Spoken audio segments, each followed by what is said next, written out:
اگر تاریخ کا جائزہ لیا جائے تو دودھ گوشت کے لیے جانور پالنے کی روایت 5000 سال قبل مسیح سے انسانی تہذیب و تمدن کا حصہ نظر آتی ہے۔ پاکستان میں چند سو سال قبل تک گائے اور بھینسیں بار برداری اور دودھ کی ضروریات پوری کرنے کے لیے پالی جاتی تھیں، اور جب وہ جانور اپنی پیداواری عمر پوری کر لیتے تو انہیں ذبح کر کے بطور گوشت استعمال کیا جاتا۔ اس کے علاوہ پنجاب میں بڑے گوشت کا اہم ذریعہ نر کٹڑے اور بچڑے ہیں، جن کی افزائش پر مویشی پال حضرات توجہ نہیں دیتے اور انہیں اوائل عمری میں اونے پونے داموں فروخت کر دیا جاتا ہے۔ اس وقت پاکستان میں گوشت کے لیے جانوروں کو فربا کرنے کے کاروبار کا مستقبل بہت روشن ہے۔ ایک اندازے کے مطابق پاکستان میں سالانہ 70 لاکھ کٹڑے اور بچڑے پیدا ہوتے ہیں، جن میں سے 57% صوبہ پنجاب میں پائے جاتے ہیں۔ اگر مویشی پال حضرات یہ تہیہ کر لیں کہ ہم نے انہیں 18 ماہ کی عمر تک پالنا ہے اور آخری 3 ماہ میں متوازن خوراک دے کے فربا کرنا ہے، تو عمدہ معیار کا 7 لاکھ ٹن گوشت پیدا کیا جا سکتا ہے۔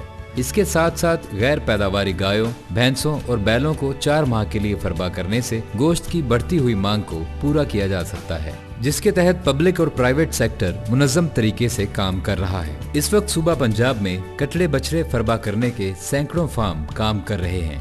صوبہ پنجاب میں چولستان کے علاقے میں فیڈ لات سسٹم کے تحت جانوروں کو گوشت کے لیے پالنے کے وسیع تر مواقع موجود ہیں۔ وسطی اور شمالی پنجاب میں متوازن خوراک دے کر کٹڑوں بچڑوں کو فربا کیا جا سکتا ہے، جس سے گوشت کی ملکی ضروریات پوری کرنے کے علاوہ عمدہ کوالٹی کا گوشت برآمد کر کے کثیر منافع بھی کمایا جا سکتا ہے۔ گھریلو سطح پر 10 سے 15 جانور پال کر معیاری گوشت پیدا کیا جا سکتا ہے، لیکن جانور فربا کرنے کی صنعت کو فروغ دے کر تجارتی پیمانے پر کاروبار کرنے کی سخت ضرورت ہے۔ جانوروں کا انتخاب۔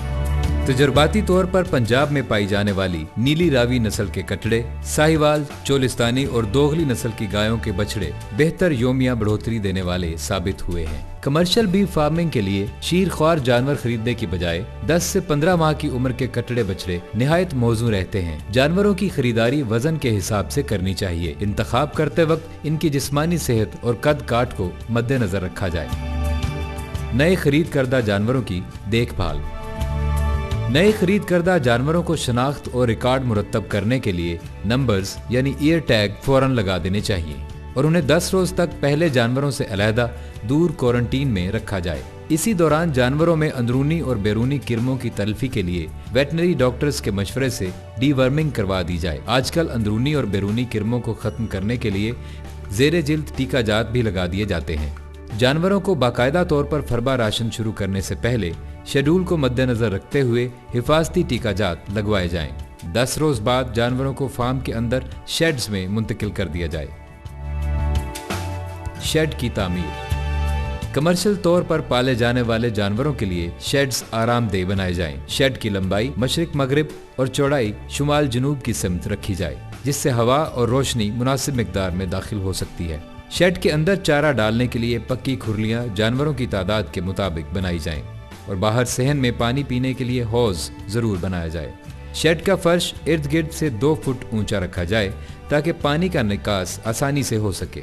اندرونی درجہ حرارت کو آرام دہ رکھنے کے لیے شیڈز کے ارد گرد سایہ دار درخت لگا دینے چاہیے۔ شیڈز کے اندر ہر جانور کو 30 مربع فٹ اور باہر صحن میں کھلی جگہ 60 مربع فٹ فراہم کی جائے۔ اس کے ساتھ ساتھ اس بات کا بھی دھیان رکھا جائے کہ چارے کی کھرلی اور پانی کے حوض تک ہر جانور کی رسائی بآسانی ہو۔ پانی کی فراہمی 24 گھنٹے ہونی چاہیے۔ عموماً تمام جانور شیڈ میں ایک ہی وقت میں چارہ کھاتے ہیں، لیکن تمام جانور ایک وقت میں پانی نہیں پیتے۔ جانوروں کے لیے شیڈ کی تعمیر پر بہت زیادہ خرچ کرنا مناسب نہیں۔ شیڈ کی چھت کم لاگت کی ہونی چاہیے۔ شیڈ کے اندر جانور کھلے ہونے چاہیے۔ اگر جانوروں کی تعداد 40 یا 50 سے زیادہ ہو تو ان کو ایک سے زیادہ شیڈز میں تقسیم کر دینا چاہیے۔ جانوروں کی خوراک۔ کمرشل طور پر موٹے کرنے والے جانوروں کو صرف چارے پر نہیں پالا جا سکتا، کیونکہ اس طریقے سے ان کی یومیہ بڑھوتری 400 گرام سے زیادہ نہیں ہوتی۔ اس طرح مطلوبہ وزن حاصل کرنے کے لیے بہت زیادہ عرصہ درکار ہوگا، جو کہ مجموعی طور پر کاروباری لحاظ سے نقصان دہ ثابت ہوگا۔ جانوروں کو فربا کرنے کے لیے ضروری ہے کہ ان کو بہتر قسم کی متوازن خوراک دی جائے، جس کے مختلف اجزاء مثلاً کھل، چوکر،